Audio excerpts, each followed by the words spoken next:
ಅಲ್ಲಿ ನೋಡ್ರೆ ದೀಪ್ತಿ ಮತ್ತೆ ಲಕ್ಷ್ಮಿ ಹೋಗ್ತಿದ್ದಾರೆ. ಅಯ್ಯೋ, ಅವ್ರ ಬಗ್ಗೆ ಏನು ಹೇಳ್ತೀಯ ಬಿಡಿ. ಹಳ್ಳಿ ಗುಗ್ಗುಗಳು, ಅವ್ರಿಗೆ ಲೈಫ್ ಎಂಜಾಯ್ ಮಾಡೋದೇ ಗೊತ್ತಿಲ್ಲ.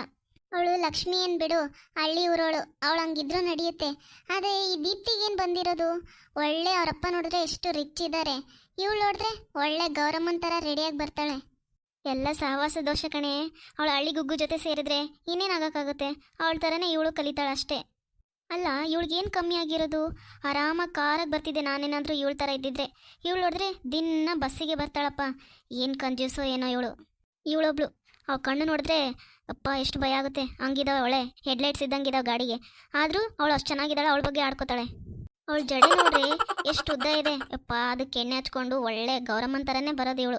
ಆ ಚೂಡಿದಾರ್ ಹಾಕೊಂಡು ಬರ್ತಾಳೆ. ನಮ್ಮ ಥರ ಪ್ಯಾಂಟು ಶರ್ಟ್ ಜೀನ್ಸ್ ಹಾಕೋದು ಬಿಟ್ಟು ಆ ಚೂಡಿದಾರನೇ ಸಿಗಾಕೊಂಡಿರ್ತಾಳೆ ಯಾವಾಗಲೂ. ಏನು ಸ್ಟೈಲೋ ಏನೋ, ಇವ್ ಫ್ಯಾಷನ್ ಮಾಡೋದೇ ಗೊತ್ತಿಲ್ಲ. ನನ್ನ ಥರ ಇರಬೇಕು. ಯಪ್ಪ, ಇವಳದು ಸ್ಟೈಲ್ ಅಂತೆ. ಇವಳು ಮುಖ ನೋಡಿದ್ರೆ 3 ದಿನ ಊಟ ಹೋಗಲ್ಲ ಹಂಗಿದ್ದಾಳೆ. ಮತ್ತೆ ಅವಳಿಗೆ ಹೆಸರಿಟ್ಟಿದ್ದಾಳೆ. ಇವಳು ಕೂದಲು ಕಲರ್ ನೋಡಿ ಹೆಂಗಿದೆ, ಆದರೂ ಅವಳು ಕೂದಲು ಬಗ್ಗೆ ಹೆಸರಿಡ್ತಾಳೆ. ಮತ್ತೆ ಇವಳ ಆಕಾರ ಅಂತೂ ನೋಡಂಗೇ ಇಲ್ಲ. ಯಪ್ಪ, ಎಂತೆಂಥ ಜನ ಇದ್ದಾರೋ. ಇವಳದು ಒಂದು ಫ್ಯಾಷನ್ನು. ಇವಳೇ ಐಶ್ವರ್ಯ ರೈ ಅನ್ಕೊಂಡ್ಬಿಟ್ಟಿದ್ದಾಳೆ. ಅಲ್ಲ ಕಣೆ ಸೌಂದರ್ಯ, ಅವಳು ನೋಡೋಕ್ಕಂಗೆ ಹಳ್ಳಿ ಗುಗ್ಗು ಥರ ಇದ್ರೂ ಅವಳು ಓದೋದ್ರಲ್ಲಿ ಪ್ರತಿಯೊಂದು ಆ್ಯಕ್ಟಿವಿಟೀಸಲ್ಲಿ ಎಷ್ಟು ಮುಂದೆ ಇರ್ತಾಳಲ್ವಾ. ಅಯ್ಯೋ, ಓದೋದೊಂದು ದೊಡ್ಡ ಸಾಧನೆನಾ? ನಮ್ಮ ಥರ ಲೈಫ್ ಎಂಜಾಯ್ ಮಾಡಬೇಕು. ಓದಿ ಏನು ಮಾಡೋದಿದೆ? ಹೆಂಗೋ ಗಂಡ ಚೆನ್ನಾಗಿ ರಿಚ್ ಇರೋರನ್ನ ನೋಡಿ ಮದುವೆ ಮಾಡ್ಕೊಂಬಿಟ್ರೆ ಆಗೋಯ್ತಪ್ಪ. ಇದಕ್ಕೆಲ್ಲ ಇಷ್ಟೊಂದು ಕಷ್ಟಪಟ್ಟು ಓದೋದೇನು ನಿಂತಿದೆ? ಲೈಫ್ ಎಂಜಾಯ್ ಮಾಡ್ಬೇಕಣೆ. ಈ ವಯಸ್ಸು ಮತ್ತೆ ಬರಲ್ಲ. ಇವಳ ಥರ ಕಾಲೇಜ್ ಬಿಟ್ಟ ತಕ್ಷಣ ಮನೆಗೆ ಓಡೋಗೋದಲ್ಲ. ಆರಾಮಾಗಿ ಪಾರ್ಕ್ ಸುತ್ತಾಡಬೇಕು, ಫಿಲಿಮ್ಗೆ ಹೋಗ್ಬೇಕು, ಹಿಂಗೆ ಎಂಜಾಯ್ ಮಾಡಬೇಕು ಫ್ರೆಂಡ್ಸ್ ಜೊತೆ. ಪಬ್ಬು, ಡ್ಯಾನ್ಸು, ಈ ಥರ ಇರಬೇಕು ನನ್ನ ಥರ ಲೈಫು. ಅವಳದು ಒಂದು ಲೈಫಾ? ಕಾಲೇಜ್ ಬಿಟ್ಟ ತಕ್ಷಣ ಓಡೋಗ್ಬಿಡ್ತಾಳೆ ಮನೆಗೆ. ಮನೇಲಿ ಅದೇನು ಕಿತ್ತಾಕ್ತಾಳೋ ಏನೋ ಯಪ್ಪ. ಹೌದು ಕಣೆ, ನೀನು ಹೇಳಿದ್ದು ಸರಿ. ಲೈಫ್ ಎಂಜಾಯ್ ಮಾಡಬೇಕು. ಆಮೇಲೆ ನಾವು ವಯಸ್ಸಾದ್ಮೇಲೆ ಎಂಜಾಯ್ ಮಾಡೋಕ್ಕಾಗುತ್ತಾ? ವಯಸ್ಸಿದ್ದಾಗಲೇ ಎಂಜಾಯ್ ಮಾಡಬೇಕು. ಅವಳಂತೂ ಅವಳು ಎಷ್ಟು ಬಡವಳಿದ್ದಾಳಪ್ಪ. ಅವಳ ಹೋಗಿ ಇವಳು ಫ್ರೆಂಡ್ಶಿಪ್ ಮಾಡ್ಕೊಂಡಿದ್ದಾಳೆ. ರಿಚ್ ಆಗಿರೋನ ಫ್ರೆಂಡ್ಶಿಪ್ ಮಾಡ್ಕೋಬೇಕು. ನಮ್ಗೆ ತಕ್ಕಂಗೆ ಫ್ರೆಂಡ್ಶಿಪ್ ಮಾಡಬೇಕು. ಕರೆಕ್ಟಾಗಿ ಹೇಳಿದೆ ಕಣೆ ನೀನು. ಈಗ ಎಂಜಾಯ್ ಮಾಡಲಿಲ್ಲ ಅಂದರೆ ಏನು ಮುದುಕಿ ಆದಮೇಲೆ ಎಂಜಾಯ್ ಮಾಡೋಕ್ಕಾಗುತ್ತಾ? ದೀಪ್ತಿ, ಅವರು ನಮ್ಮ ಬಗ್ಗೆ ಅಷ್ಟೊಂದು ಆಡ್ಕೊಂಡು ನಗ್ತಾ ಇದ್ದಾರಲ್ವಾ, ನಿಂಗೇನು ಅನಿಸ್ತಾ ಇಲ್ವಾ? ಅವ್ರಿಗೆ ವಾಪಸ್ ಬೈಬೇಕು ಅಂತ ಅನಿಸ್ತಿಲ್ವಾ?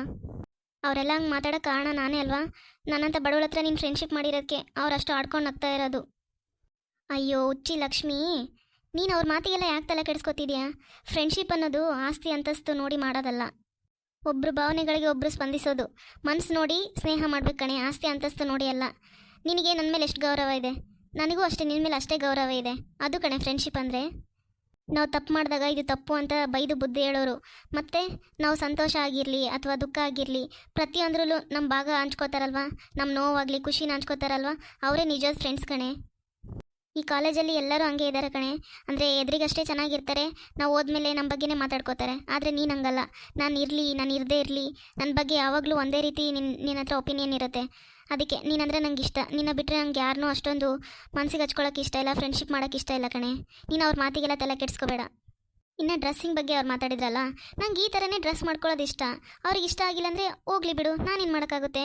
ನನಗೆ ಇಷ್ಟ ಆಗಿರೋ ಬಟ್ಟೆ ನಾನು ಹಾಕ್ಕೋತೀನಿ, ಅದರಲ್ಲಿ ತಪ್ಪೇನಿದೆ? ಇನ್ನು ನಾನು ಕಾರಲ್ಲಿ ಬರಲ್ಲ, ಕಂಜೂಸು ಅದು ಇದು ಅಂತಂದ್ರಲ್ವಾ, ನಂಗೆ ಕಾರಲ್ಲಿ ಬರೋಕ್ಕೆ ಇಷ್ಟ ಇಲ್ಲ. ಅಪ್ಪನೇ ಹೇಳ್ತಾರೆ ಕಾರಲ್ಲಿ ಹೋಗು ಅಂತ.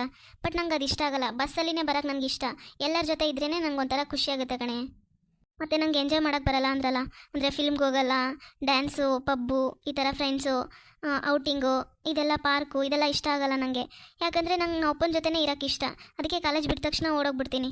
ಅಂದರೆ ನಾವು ಅಪ್ಪನ ಜೊತೆ ಅಲ್ಲಿ ಚೆಸ್ ಆಡೋದು ಅಥವಾ ದಿನ ಎಲ್ಲ ಏನಾಯಿತು ಅಂತ ಅದ್ರ ಬಗ್ಗೆ ಮಾತಾಡೋದು, ಕೇರ ಮಾಡೋದು, ಈ ಥರ. ಮತ್ತು ಗಾರ್ಡನಲ್ಲಿ ವಾಕ್ ಮಾಡ್ಕೊತ ಈ ಥರ ನಾವು ಅಪ್ಪನ ಜೊತೆ ನಂಗೆ ಟೈಮ್ ಸ್ಪೆಂಡ್ ಮಾಡೋಕ್ಕೆ ತುಂಬ ಇಷ್ಟ ಆಗುತ್ತೆ. ಅದೇ ನಂಗೆ ಖುಷಿ ಕೊಡುತ್ತೆ. ನಮ್ಮಪ್ಪ ನನಗೋಸ್ಕರ ಎಷ್ಟೋ ತಮ್ಮ ಖುಷಿನೆಲ್ಲ ಬಿಟ್ಟಿದ್ದಾರೆ, ನನ್ನ ಚೆನ್ನಾಗಿ ಬೆಳೆಸಿದ್ದಾರೆ. ಒಂದು ಸಣ್ಣೋಳು ಇರಬೇಕಾದಾಗಿಂದಾಗಲೂ ನಮ್ಮಪ್ಪ ಒಬ್ಬರೇ ಎಷ್ಟು ಕಷ್ಟಪಟ್ಟಿದ್ದಾರೆ. ಎಷ್ಟೋ ರಾತ್ರಿ ನಿದ್ದೆ ಮಾಡದೆ ಅವ್ರು ರಾತ್ರಿ ಎಲ್ಲ ಕಳೆದಿದ್ದಾರೆ. ನಾವು ಅಪ್ಪನ ಜೊತೆ ನಾನು ಖುಷಿಯಾಗಿರ್ಬೇಕಲ್ವಾ, ಅವರು ನಾನು ಖುಷಿ ಪಡಿಸ್ಬೇಕಲ್ವಾ. ನಾನು ಇವರು ಎಂಜಾಯ್ ಮಾಡ್ತಿರೋ ತಪ್ಪು ಅಂತ ಹೇಳ್ತಿಲ್ಲ, ಬಟ್ ನಂಗೆ ಅದರಲ್ಲಿ ಅಷ್ಟು ಖುಷಿ ಸಿಗೋಲ್ಲ. ನನಗೆ ನಾವು ಅಪ್ಪನ ಜೊತೆ ಟೈಮ್ ಸ್ಪೆಂಡ್ ಮಾಡಿದ್ರೆ ನಂಗೆ ಖುಷಿ ಸಿಗೋದು ಕಣೆ. ಹಾಗಾಗಿ ನಾನು ಕಾಲೇಜ್ ಬಿಟ್ಟ ತಕ್ಷಣ ಮನೆಗೆ ಹೋಗ್ಬಿಡ್ತೀನಿ. ನೀನು ಇವ್ರ ಮಾತಿಗೆಲ್ಲ ತಲೆ ಕೆಡಿಸ್ಕೋಬೇಡ. ಸರಿ ಬಾ, ಲೇಟ್ ಆಯ್ತು, ಹೋಗೋಣ. ನಿನ್ನಂಥ ಫ್ರೆಂಡ್ಸ್ ಸಿಕ್ಕಿರೋದು ನನ್ನ ಪುಣ್ಯ ಕಣೆ. ನಿಂಗೆ ಸ್ವಲ್ಪನೂ ಭೇದ ಭಾವ ಅನ್ನೋದೇ ಇಲ್ಲ. ಎಲ್ಲರ ಜೊತೆ ಎಷ್ಟು ನಕ್ಕೊತ ಇರ್ತೀಯ. ಲೆಕ್ಚರ್ಸ್ಗೆಲ್ಲ ನೀನು ಎಷ್ಟು ಇಷ್ಟ ಆಗ್ತೀಯ. ನಿನಗೆ ಎಷ್ಟು ತಾಳ್ಮೆ ಇದೆ, ಎಷ್ಟು ಡೌನ್ ಟು ಅರ್ಥ ಅಂತಾರಲ್ವ, ಆ ಥರ ಕಣೆ ನೀನು. ಸ್ವಲ್ಪನೂ ಸೊಕ್ಕು ಅಹಂಕಾರನೇ ಇಲ್ಲ. ನನ್ನ ಫ್ರೆಂಡಾಗಿ ನೀನು ಸಿಕ್ಕಿರೋದು ನಂಗೆ ತುಂಬ ಖುಷಿ ಇದೆ ನನಗೆ. ಓ, ಇಲ್ಲೇ ಇದ್ದಾರೆ ಮೇಡಮ್ ಅವರೆಲ್ಲರೂ. ನಡೀರೆ, ಇಲ್ಲೇನು ಮಾಡೋದು? ಟೈಮ್ ಆಗ್ತಿದೆ, ಫಿಲ್ಮ್ಗೆ ಹೋಗೋಣ ಬನ್ನಿ. ಹಾಂ ಬನ್ರಿ ಹೋಗೋಣ. ಅಮ್ಮ, ನನ್ನ ವೇಲು ಕುತ್ತಿಗೆ ನೋಯ್ತಾ ಇದೆ. ಏನಾಯ್ತು ದೀಪ್ತಿ? ಏಯ್ ಯಾರ ನೀನು? ಅಯ್ಯೋ ದೀಪ್ತಿ ಹೊಡಿಬೇಡ, ಪ್ಲೀಸ್ ಹೊಡಿಬೇಡ ದೀಪ್ತಿ. ನೀನಾ? ಅಜ್ಜಿ, ದೀಪ್ತಿ ಕಾಲ್ ಮಾಡಿದ್ಯಾ? ಅಲ್ಲಿ ಏನಾಯ್ತಂತೆ ನಿನ್ನೆ? ಯಾಕೆ ಕಾಲ್ ರಿಸೀವ್ ಮಾಡಿಲ್ಲ ಅಂತೆ? ಹ್ಞೂ ಆದಿತ್ಯ, ಮಾಡಿದ್ದೆ. ದೀಪ್ತಿಗೂ ಮಾಡಿದ್ದೆ ಮತ್ತು ಅವ್ರ ಅಪ್ಪಗೂ ಮಾಡಿದ್ದೆ. ಕಾಲ್ ರಿಸೀವ್ ಮಾಡಿ ಎಲ್ಲ ಹೇಳಿದ್ರಿ ಏನಾಯ್ತು ಅಂತ. ಹೌದಾ, ಏನಾಯ್ತು ಅಜ್ಜಿ? ಬೇಗ ಹೇಳು, ನಂಗೆ ಕ್ಯೂರಿಯಾಸಿಟಿ ತಡ್ಕೊಳಕ್ಕಾಗ್ತಿಲ್ಲ. ಹಾಂ, ಸಮಾಧಾನ ಸಮಾಧಾನ, ಎಲ್ಲ ಹೇಳ್ತೀನಿ. ದೀಪ್ತಿಯವ್ರ ಅತ್ತೆ ಬಂದಿದ್ದಂತೆ ಮನೆಗೆ ನಿನ್ನೆ. ಏನು ಅತ್ತೆನಾ? ಯಾವತ್ತೆ? ಅದೇ ನಿಮ್ಮ ಮಾವನ ತಂಗಿ. ಅದು ಎಲ್ಲ ಬೇಡ ಅಂತ ಬಿಟ್ಟೋಗಿಲ್ಲಂತೆ ಎಲ್ಲರನ್ನ. ಅವಾಗೇನೋ ದುಡ್ಡು ಅನ್ನೋದು ಜಾಸ್ತಿ ತಲೆಗೇರಿತ್ತಂತೆ. ಅವಾಗ ಎಲ್ಲರನ್ನ ಯಾರು ಬೇಡ, ನನಗೆ ದುಡ್ಡು ಒಂದೇ ಸಾಕು ಅಂತ ಎಲ್ಲರನ್ನ ಕಡೆಗಣಿಸಿದ್ಲಂತೆ. ಆದರೆ ಈಗೆಲ್ಲ ಬುದ್ಧಿ ಬಂದಿದೆ ಅಂತೆ, ನಿನ್ನೆ ಮನೆಗೆ ಬಂದಿದ್ಲಂತೆ. ಬಂದರೆ ಆಕಿಗೊಬ್ಬ ಮಗ ಇದ್ದಾನೇನೋ ಅಲ್ಲ, ಅವನು ನಿನಗೆ ಮಾವ ಆಗ್ತಾನೆ ದೀಪ್ತಿ, ನನ್ನ ಮಗನೇ ಮದುವೆ ಮಾಡ್ಕೊ ಅಂತ ಕೇಳಕ್ಕೆ ಬಂದಿದ್ಲ ಹೆಂಗೆ? ಹಂಗೇನಾದರೂ ಆದರೆ ನನ್ನ ಪರಿಸ್ಥಿತಿ ಏನಜ್ಜಿ? ಅಯ್ಯೋ, ಹೇಳೋದು ಸ್ವಲ್ಪ ಕೇಳು. ಯಾಕೆ ಇಷ್ಟೊಂದು ಯೋಚನೆ ಮಾಡ್ತಾ ಇದೀಯಾ? ತಡ್ಕೋ ಸ್ವಲ್ಪ, ಹೇಳೋರ್ಗು. ಇಲ್ಲ, ಇರೋದೊಬ್ಳೆ ಮಗಳು. ನಿನ್ನೆ ಏನಾಯ್ತು ಅಂತ ಹೇಳ್ತೀನಿ ಕೇಳು. ನೋಡಪ್ಪ ನಿನ್ನೆ. ಅಮ್ಮ ಒಳ್ಳೇದಾಯ್ತು, ಆ ಅಮ್ಮಗೆ ಮಗ ಇಲ್ಲಲ್ಲ. ನಾನಿಲ್ಲಿ ಆ ಅಮ್ಮಗೆ ಮಗ ಇದ್ದಾನೋ ಏನೋ, ಮತ್ತೆ ನಮ್ಮ ದೀಪ್ತಿನ ಕೇಳಕ್ಕೆ ಬಂದಿದ್ದಾಳೇನೋ ಅಂತ ಭಯ ಆಗೋಗಿತ್ತು. ಅಜ್ಜಿ, ನಂಗೆ ಯಾಕೋ ಡೌಟು ಆ ಅಮ್ಮನ ಮೇಲೆ. ಅಷ್ಟು ದುಡ್ಡಿನ ಮೇಲೆ ವ್ಯಾಮೋಹ ಇದ್ದವರು, ಅಷ್ಟು ಸೊಕ್ಕು ಅಹಂಕಾರ ಇದ್ದವರು ಇವಾಗ ಬದಲಾಗಿದ್ದಾರೆ ಅಂತೀಯಾ? ಅವರಪ್ಪ ಅಮ್ಮ ಸತ್ ಮೇಲೇನೂ ಬದಲಾಗಿಲ್ಲ, ಅವರಪ್ಪ ಅಮ್ಮ ಅಷ್ಟು ನೋವು ಅನುಭವಿಸಿದಾಗಲೂ ಈಕಿ ಬದಲಾಗಿಲ್ಲ ಅಂದರೆ ಇವಾಗ ಹೆಂಗೆ ಬದಲಾಗಿದ್ದಾಳೆ ಅಂತೀಯಾ? ನಂಗೆ ಯಾಕೋ ಡೌಟು. ಗಂಡ ಜೈಲಿಗೆ ಹೋದ್ಮೇಲೆ ಈಕಿ ಸ್ವಲ್ಪ ಅವಾಗ ಕಷ್ಟ ಆಗಿರ್ಬೋದು, ಅಂದರೆ ಅವಾಗೆಲ್ಲ ಅದೇನೋ ಸ್ವಲ್ಪ ಕಷ್ಟಪಟ್ಟಿದ್ದಾಳೆ ಬಿಡು, ಅದರಿಂದ ಅಷ್ಟು ಬದಲಾಗಕ್ಕೆ ಸಾಧ್ಯನಾ? ಆ ಕಾಲಕ್ಕೇನೋ ಸ್ವಲ್ಪ ಬದಲಾಗಿರ್ಬೋದು. ಇವಾಗ ಮತ್ತೆ ಇವ್ರ ಮನೆಗೆ ಬಂದಿದ್ದಾಳೆ, ಕರ್ಕೊಂಬಂದಿದ್ದೀನಿ ಮಾವ ಅಂತಿದ್ದಾನಲ್ಲ, ಇದು ಮತ್ತೆ ಎಲ್ಲ ಆಸ್ತಿ ಅಂತಸ್ತು ನೋಡಿ ಮತ್ತೆ ಮನಸ್ಸು ಬದಲಾಯಿಸ್ಕೊಂಡ್ರೆ? ಅದೇನೋ ಅಂತಾರಲ್ಲ ಅಜ್ಜಿ, ಹುಟ್ಟುಗುಣ ಸುಟ್ಟರು ಹೋಗಲ್ಲ ಅಂತೆ. ಅದ್ರಂಗೆ ಇವರು ಸ್ವಲ್ಪ ದಿನ ಕಷ್ಟ ಅನುಭವಿಸಿದಾರೆ ಅಂತೇಳಿ ಪೂರ್ತಿ ಬದಲಾಗಿದ್ದಾರೆ ಅಂತ ನಂಬಕ್ಕೂ ಆಗಲ್ಲಲ್ವಾ? ಅದು ಶಾಶ್ವತವಾಗಿ ಅವ್ರ ಬುದ್ಧಿ ಕಲ್ತಿದ್ದಾರೆ ಅಂತ ಏನು ಗ್ಯಾರಂಟಿ? ನಂಗೆ ಯಾಕೋ ಮಾವ ಮನೆ ಕರ್ಕೊಂಬಂದು ತಪ್ಪು ಮಾಡಿದ್ರೇನೋ ಅಂತ ಅನಿಸ್ತಾ ಇದೆ ನನಗೆ. ನೀನು ಹೇಳೋದು ನಿಜನೇ ಆದಿತ್ಯ. ಪೂರ್ತಿ ಬದಲಾಗಿದ್ದಾರೆ ಅಂತ ನಂಬೋದು ಕೂಡ ಕಷ್ಟ. ಹಂಗಂತ ಅವ್ರು ಬದಲಾಗೇ ಇಲ್ಲ ಅಂತಲೂ ಹೇಳೋಕ್ಕಾಗಲ್ಲ. ಎಷ್ಟೋ ಜನ ಅವ್ರ ವಯಸ್ಸಲ್ಲಿ ಅವರು ದುಡ್ಡಿರೋವಾಗ ತುಂಬ ಮೆರೆದಿರ್ತಾರೆ. ಆಮೇಲೆ ಒಂದು ಸಮಯದಲ್ಲಿ ದೇವ್ರು ಸರಿಯಾಗಿ ಪಾಠ ಕಲಿಸಿರ್ತಾನೆ, ಆವಾಗ ಅವ್ರ ತಪ್ಪು ಏನಂತ ತಿಳ್ಕೊಂಡಿರ್ತಾರೆ. ಎಷ್ಟೋ ಜನ ಬದಲಾಗಿ ಅದೇ ದಾರಿ ನಡೆದು ಎಷ್ಟೋ ಜನ ಒಳ್ಳೆ ಹೆಸರು ಕೂಡ ತಂದ್ಕೊಂಡಿದ್ದಾರೆ ಅಲ್ವಾ? ಏನೋ ಚಂದ್ರನ ತಂಗಿ ಕೂಡ ಬದಲಾಗಿ ಒಳ್ಳೆ ರೀತಿಲಿ ನಡ್ಕೊಂಡು ಆ ಮನೆಗೆ ಒಳ್ಳೆ ಹೆಸರು ತೊಗೊಂಬಂದ್ರೆ ಅಷ್ಟೇ ಸಾಕು ಅಲ್ವಾ? ಅವರಿಗೆ ಕರ್ಕೊಂಬಂದಿರೋದು ಕರ್ಕೊಂಬರ್ದೇ ಇರೋದು ಅದೆಲ್ಲ ನಾವು ಹೇಳೋಕ್ಕಾಗಲ್ಲ ಅಲ್ವಾ? ಅದು ಅವ್ರ ಇಷ್ಟ, ಅವ್ರ ತಂಗಿ, ಅವ್ರಿಗೆ ಹೆಂಗೆ ಬೇಕೋ ಹಂಗೆ ಮಾಡ್ಕೋತಾರೆ. ನಾವು ಜಾಸ್ತಿ ಇದರಲ್ಲಿ ತಲೆ ಹಾಕದೇ ಇದ್ರೇ ಒಳ್ಳೇದು ಅನಿಸುತ್ತೆ. ದೀಪ್ತಿನ ಮನೆಗೆ ಹೋಗಿಲ್ವಂತೆ, ಕಾಲೇಜಲ್ಲಿ ಇದ್ದಾಳಂತೆ.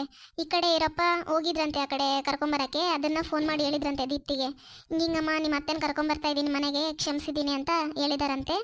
ಇವಾಗ ಮುಂದೆ ಏನಾಗುತ್ತೋ ನೋಡಬೇಕು. ನೀನು ಇದ್ರ ಬಗ್ಗೆ ಎಲ್ಲ ತಲೆ ಕೆಡಿಸ್ಕೋಬೇಡ, ಹೋಗು. ನೀನೇನೋ ಅದೇನೋ ಪ್ಯಾರಿಸ್ಗೋ ಎಲ್ಲ ಹೋಗ್ಬೇಕಂದೆಲ್ಲ, ಅದಕ್ಕೆಲ್ಲ ಬ್ಯಾಗ್ ಎಲ್ಲ ಪ್ಯಾಕ್ ಮಾಡ್ಕೊ, ಹೋಗು, ರೆಡಿ ಮಾಡ್ಕೊ. ಆಯ್ತಜ್ಜಿ, ಎಲ್ಲ ರೆಡಿ ಮಾಡ್ಕೋತೀನಿ. ಆದರೆ ನಂಗೆ ಯಾಕೋ ಮನಸ್ಸು ಹೇಳ್ತಾ ಇದೆ, ಅವ್ರು ಆ ಮನೆಗೆ ಬಂದಿರೋದು ಸರಿ ಅನಿಸ್ತಿಲ್ಲ. ಏನೋ ನಂಗೆ ಯಾಕೋ ಮಾವ ಅವ್ರನ್ನ ಮನೆ ಕರ್ಕೊಂಬಂದು ತಪ್ಪು ಮಾಡಿದ್ರೇನೋ ಅಂತ ಅನಿಸ್ತಾ ಇದೆ.